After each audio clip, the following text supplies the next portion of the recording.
Guys ఈరోజు అయితే sausage ఎట్లా తయారు చేస్తారో చూద్దాం వచ్చేసేయండి.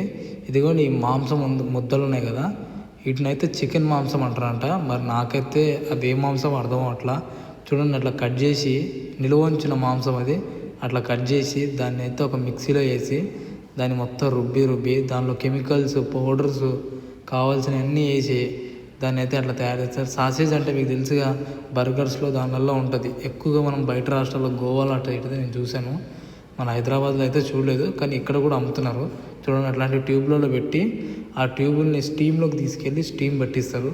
స్టీమ్ పట్టించిన దాన్ని బయటికి తీసి దాన్ని అయితే మొత్తం తయారు చేస్తారనమాట. చూడండి దాన్ని బయటికి తీసిన తర్వాత దాన్ని కూల్ వాటర్లో వేసి ఐస్ వేసి బాగా కూల్ చేస్తారు దాన్ని. ఆ దాంట్లోకి వెళ్ళి బయటికి రావాలి కదా ట్యూబ్లోకి వెళ్ళి. సో అట్లా ట్యూబ్లోకి వెళ్ళి బయటికి వచ్చిన తర్వాత అట్లా అయితే ఉంటాయి. దాన్ని మొత్తం పాలిష్ చేసి ఒక ట్రేలో తీసుకొని ఒక టేబుల్ మీద తెచ్చి అయితే కుప్పగా పోసి దానిలో నుంచి ఒక నాలుగు ఐదు తీసి ప్యాకింగ్ చేస్తున్నారు. ప్యాకింగ్ చూశారు కదా, ప్యాకింగ్ చేస్తారు.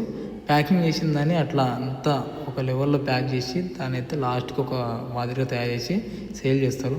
ఇట్లాంటి మాంసం తినకండి, ఫ్రెష్ మాంసం తెచ్చుకొని ఫ్రెష్గా వండుకొని ఇంట్లో తినండి. బయట తినకండి, రోగాలు వస్తాయి. ఇప్పటికే రోగాలు సరిపోలాగా ఇంకా రోగాలు వస్తాయి. తినకండి. వీడియో ఎట్లా అనిపించిందో కామెంట్ చేయండి, లైక్ సబ్స్క్రైబ్ ఖచ్చితంగా చేయండి నా వీడియోస్ని. నెక్స్ట్ వీడియో మళ్ళీ కడదాం.